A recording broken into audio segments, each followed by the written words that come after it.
Aam Aadmi party ఎన్ని తప్పుడు ప్రచారాలు చేసినా, ఎన్ని వాగ్దానాలు ఇచ్చినా కూడా ప్రజలు నమ్మే పరిస్థితి లేదు. ఒక జైలుకు పోయిన వ్యక్తి, అక్రమంగా కేసులో జైలుకు పోయిన వ్యక్తి, అక్రమ సంపాదనలో జైలుకు పోయిన వ్యక్తి, అక్రమ దందాలో జైలుకు పోయిన వ్యక్తి ఇవాళ రాష్ట్ర ప్రజలు ఏ విధంగా పాలిస్తారనేటువంటి విషయాన్ని వాళ్ళ ప్రజలు గమనించారు. కాబట్టి మాకు జైలు రాజ్యం మాకొద్దు, మాకు ప్రజాస్వామ్యబద్ధంగా పాలన కావాలి. ఒక నీతి నిజాయితీవంతుడైనటువంటి నరేంద్ర మోడీ గారి నేతృత్వంలో ఈ దేశంలో ఏ విధంగా నీతివంతమైన పాలన జరుగుతుందో, ప్రజాస్వామ్యబద్ధంగా పాలన జరుగుతుందో అటువంటి పాలన ఢిల్లీలో రావాలని చెప్పి ప్రజలందరూ ఆలోచించారు. అందుకే చీపుడుతో మొత్తం ఊడ్చి సాఫ్ చేసినటువంటి పరిస్థితి ఇలా ఢిల్లీలో చూస్తున్నాం.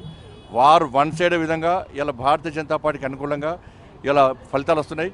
తప్పకుండా నరేంద్ర మోడీ గారి నాయకత్వంలో, జేపీ నడ్డా గారి ఆధ్వర్యంలో, అమిత్ షా గారి యొక్క సూచనల మేరకు దేశవ్యాప్తంగా అన్ని రాష్ట్రాల్లో అతి త్వరలో భారతీయ జనతా పార్టీ ప్రభుత్వాలు ఏర్పడబోతున్నాయి.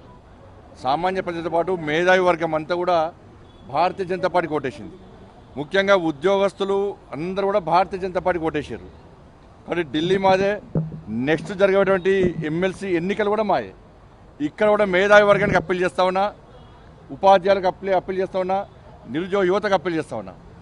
ఎమ్మెల్సీలో ప్రశ్నించేది భారతీయ జనతా పార్టీ. అధికార పార్టీకి ఓటేస్తే ప్రశ్నిస్తే సస్పెండ్ చేస్తారు పార్టీలకు వెళ్ళి. ఇలా ప్రశ్నించేది భారతీయ జనతా పార్టీ. కాబట్టి ప్రశ్నించేటువంటి భారతీయ జనతా పార్టీకి, పోరాటం చేసే భారతీయ జనతా పార్టీకి, మీకోసం ఉద్యమించే భారతీయ జనతా పార్టీ అభ్యర్థులైనటువంటి ఎమ్మెల్సీలో ఈ 3 ఎమ్మెల్సీలో భారతీయ జనతా పార్టీ గెలిపించండి. ఢిల్లీ మేధావర్గం ఏ విధంగా మంచి నిర్ణయం తీసుకుందో అదే నిర్ణయాన్ని తెలంగాణ రాష్ట్రం నుండి 3 ఎమ్మెల్సీ ఎన్నికల ప్రాంతంలో నుండి మేధావర్గము ఇలా ఆలోచించి మీ ఓటును వినియోగించుకొని ఢిల్లీ ఆమ్ ఆద్మీ పార్టీ